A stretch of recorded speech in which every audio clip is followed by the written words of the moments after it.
one Jew sees another Jew sinning, in other words, transgressing an explicit isur in the Torah, or he didn't see a specific avera, but he sees this person is treading a path which is not conducive to being a good Jew, to following and living according to the Torah. So what does one do? Should one do anything? Should one say, well, it's not my business, and everyone can do as they please? That's terribly liberal, and some might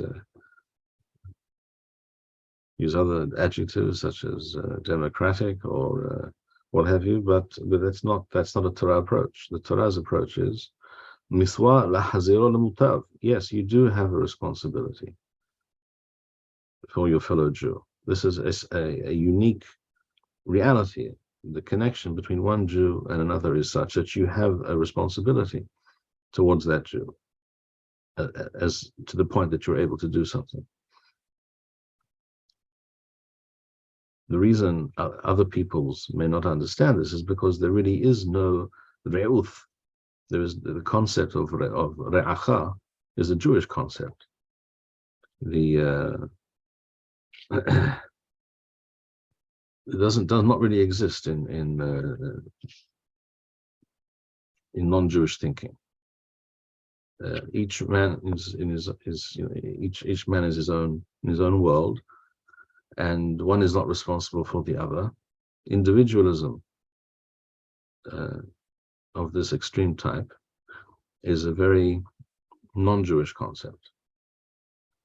It doesn't mean that everyone has to be the same and think the same and be robotic, but that's not at all what the Torah is saying. But one Jew has a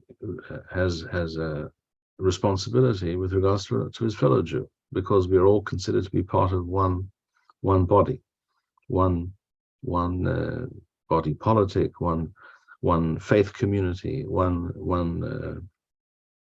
nation with traditions, with the Torah, with a purpose on this earth, and therefore every Jew has a special connection to every other Jew. Therefore, you cannot tell a non-Jew to live or to think in these terms with regards to his non-Jewish neighbor, because there the opposite is the case. In European thinking, each man is something, an island to himself, and what he does is his business. And why are you saying anything to me? What business is it of yours? And how does it? Why should you think that I care what you have to say? And why do you feel responsible for what I do? So these two sets of ideas are very distinct. The Jewish approach, the Torah approach to Jewish society and the connection between the individuals in that society, and their responsibility and the care they must feel for each other, and the love they must feel for each other. These are all related, and therefore, when you see a fellow Jew off the derech or doing something wrong, miswa lahaziro lemutav, it is a miswa min Torah to try and set him straight. And to inform him that he is in fact harming himself by his actions. As it says in the psukim that we just saw before, again, there can only be such a miswa for amith.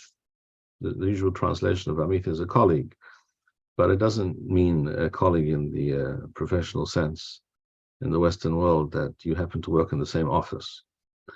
But we're talking about a true identification of values and of purpose and aim in life and responsibility for one another and for the Jewish people as a whole. So therefore, when that exists, when that relationship exists, you have an amith, then you cannot be apathetic about this other person. Thank you, Rabbi Bar-Hayim. We would like to encourage our viewers to share these videos with friends and send in your responses. We would also like to suggest the following opportunity to our viewers. If you identify with Rabbi Bar-Hayim's message and would like to sponsor or dedicate a video interview with the rabbi in honor or memory of a loved one, if you would like to obtain Birkon Nusach Eretz Yisrael or invite the rabbi for a speaking engagement, please email us at office@machonshilo.org.